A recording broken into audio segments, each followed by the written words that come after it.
अस्सलाम वालेकुम everyone, welcome to vocabulary you learn English with easy lessons. आज हम ये दो स्ट्रक्चर्स पढ़ेंगे।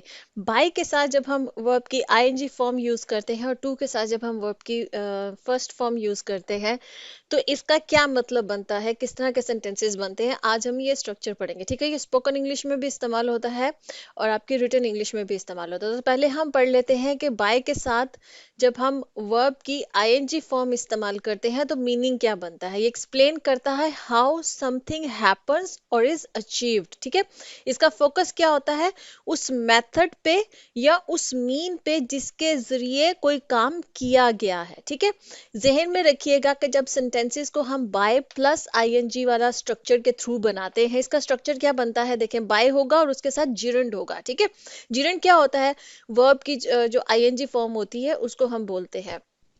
तो उसके साथ जब हम उसको इस्तेमाल करेंगे तो हमारे जो सेंटेंस का मीनिंग बन रहा होगा वो ये बन रहा होगा कि कोई एक्शन जो उस सेंटेंस के अंदर परफॉर्म हो रहा है वो एक्शन किस तरीके से हुआ है, किस जरिए से, उसका मेथड। ठीक है, कैसे वो एक्शन अचीव हुआ है, वो जो कैसे का आंसर है ना वो दे रहा होता है आपको। अगर नहीं समझ आ रही तो सेंटेंसेस में देखते हैं, जैसे ये कि you can improve your English by practising every day.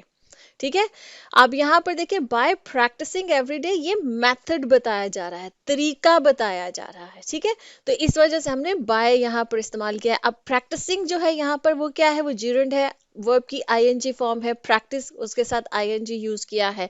तो आप अपनी इंग्लिश इंप्रूव कर सकते हैं आप अब हर रोज प्रैक्टिस करने से। ठीक है, बाय के साथ अब हम तरीका बता रहे हैं। इसी तरह से जैसे नेक्स्ट सेंटेंस है, she saved money by cooking at home instead of eating out.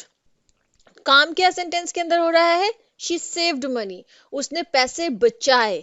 अब किस तरीके से बचाए, वो तरीका बताने के लिए क्या है, बाय का यूज किया है और उसके साथ जो वर्ब आ रहा है आईएनजी फॉर्म में आ रहा है, बाय कुकिंग एट होम, घर पे खाना पकाने से, इंस्टेड ऑफ ईटिंग आउट, बाहर खाना खाने की बजाय। ठीक है, फिर पूरे सेंटेंस में हमने रीजन बताई है। ठीक, इसी तरह से दूसरा थर्ड सेंटेंस है, they succeeded by working as a team, वो जीते, काम क्या हुआ है, जीतने का हुआ है, एक्शन परफॉर्म जीतने का हुआ है। अब किस तरीके से हुआ है, by working as a team, एक टीम के तौर पे काम करने से वो जीते। ठीक है, तो बाय प्लस जो वर्ड की आईएनजी फॉर्म हम इस्तेमाल करेंगे तो वो हमें ये बता रहा होता है कि जो एक्शन उससे पहले मेंशन किया गया है, जो परफॉर्म हो रहा है, वो किस तरीके से परफॉर्म हुआ है। ठीक है, जब हम उसका मेथड, उसका तरीका बता रहे होते हैं या उसका मीन बता रहे होते हैं तो वहां पर ये स्ट्रक्चर इस्तेमाल होता है। आप किसी ने पूछा कि मैम जब टू के साथ V1 आता है तो क्या स्ट्रक्चर होता है, तो ये होता है। ये क्या एक्सप्लेन करता है, ये रीजन एक्सप्लेन करता है। जो बाय के साथ जो है VING हम यूज करते हैं, जीरेंड हम इस्तेमाल करते हैं, तो वो क्या बताता है, वो तरीका या मेथड बता रहा होता है। जब टू के साथ V1 यूज कर रहे होते हैं तो वो जो एक्शन उससे पहले मेंशन होगा उस एक्शन की वजह बता रहा होगा कि वो एक्शन क्यों परफॉर्म हुआ है। ठीक है, उसका पर्पस, उसका रीजन बता रहा होगा। फोकस यहाँ पर क्या होता है, गोल के यूपर या इंटेंशन के ऊपर होता है कि उस एक्शन को परफॉर्म करने के पीछे इंटेंशन क्या थी या उसका पर्पस या गोल क्या है।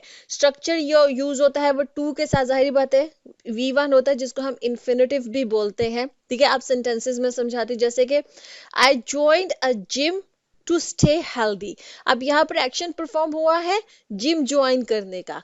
अब टू के साथ हम बता रहे हैं कि हम ये जिम को ज्वाइन क्यों किया गया, रीजन क्या है इस एक्शन की, टू स्टे हेल्दी, ताकि इंसान जो है वो सेहतमंद रहे। तो पर्पस है, स्टेइंग हेल्दी वाला पर्पस है। ठीक है, अगर किसी एक्शन का आपने मेथड बताना होता है कि वो किस तरीके से हुआ है तो बाय वाला स्ट्रक्चर यूज होता है, और जब आपने उसका रीजन बताना है तो फिर टू वाला स्ट्रक्चर यूज। जैसे कि सेकेंड सेंटेंस है, शी स्टडीज हार्ड, वो बहुत मेहनत से पढ़ाई करती है, टू पास हर एग्जाम्स, ताकि वो अपने एग्जाम को पास कर सके, रीजन बता रहे हैं। एक और सेंटेंस, ही लेफ्ट अर्ली, वो जल्दी चला गया, टू कैच द ट्रेन, ताकि वो ट्रेन को पकड़ सके। ठीक है, तो यहाँ पर भी रीजन बताई जा रही है। तो आई होप कि आपको दोनों स्ट्रक्चर का समझ में आ गया होगा कि बाय वाला स्ट्रक्चर क्यों यूज होता है, टू वाला क्यों यूज होता है, क्या सेंटेंस का मीनिंग बन रहा है। इसी तरह से कोई कुछ और ग्रामर कॉन्सेप्ट्स है जो आपको कंफ्यूज करते हैं, आप कमेंट्स में पूछ सकते हैं।